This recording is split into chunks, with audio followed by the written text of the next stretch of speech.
இல்ல இப்ப மற்ற வழக்குகள் ஆகட்டும், பொள்ளாச்சி வழக்காகட்டும், இப்ப அண்ணா பல்கலைக்கழக வழக்காகட்டும், இதிலெல்லாம் விரைந்து நடவடிக்கை எடுத்திருக்கிறோம் அப்படின்னு சொல்லக்கூடிய அரசாங்கம், இத இந்த மாரி லாக்அப் மரணங்கள் விஷயத்துல கொஞ்சம் கவனம் இல்லாம இருக்கிறாங்களோ? இல்லைன்னா எப்படி சுரேஷ் இந்த 4 வருஷத்துல 25, 28 போலீஸ் கஸ்டோடியல் டெத் நடக்கும்? ம். நீங்க டெத் நீங்க நடக்கும் போதே நீங்க உஷாராக வேண்டாமா? ம்.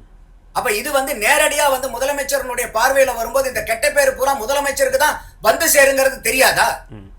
இது கூட்டணி கட்சிகளுக்கும் இதுக்கு ஒரு பெரிய பொறுப்பு இருக்கு. காரணம் என்னன்னா அவங்க ஒவ்வொரு தடவையும் இந்த போலீஸ்னுடைய இப்ப உதாரணத்துக்கு திருமாவளவன் அவர்களே பாத்தீங்கன்னா ஒவ்வொரு தடவையும் போலீஸ்னுடைய அட்ராசிட்டியை பத்தி பேசுறாரு.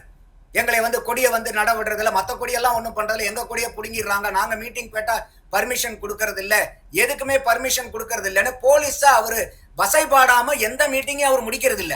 ஆனா அது போலீஸ வசைபாடுறதோட நிறுத்துறாரே ஒழிய அந்த போலீஸ கண்காணிப்புல வச்சிருக்கக்கூடிய அந்த துறை மந்திரியான முதலமைச்சர் ஸ்டாலின் ஐயா அவர்களை பார்த்து இதுவரைக்கும் ஏதாவது ஒரு கேள்வி, ஐயா உங்கள் கண்காணிப்புல இருக்கக்கூடிய காவல்துறை ஏன் இப்படி நடந்துகிட்டு இருக்கு, இதுக்கு நீங்க பொறுப்பேற்று இதை நீங்க சரி செய்ய மாட்டீங்களான்னு இன்னைக்கு வரைக்கும் திருமாவளவன் அவர்கள் கேட்டிருக்காரா?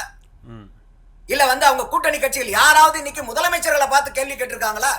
எல்லா போலீஸ மட்டுமே நீங்க குற்றவாளி ஆக்கிட்டு இருக்கீங்களா? அப்ப போலீஸ நிர்வகிக்கக்கூடிய மந்திரிக்கு என்ன பொறுப்பு இருக்கு?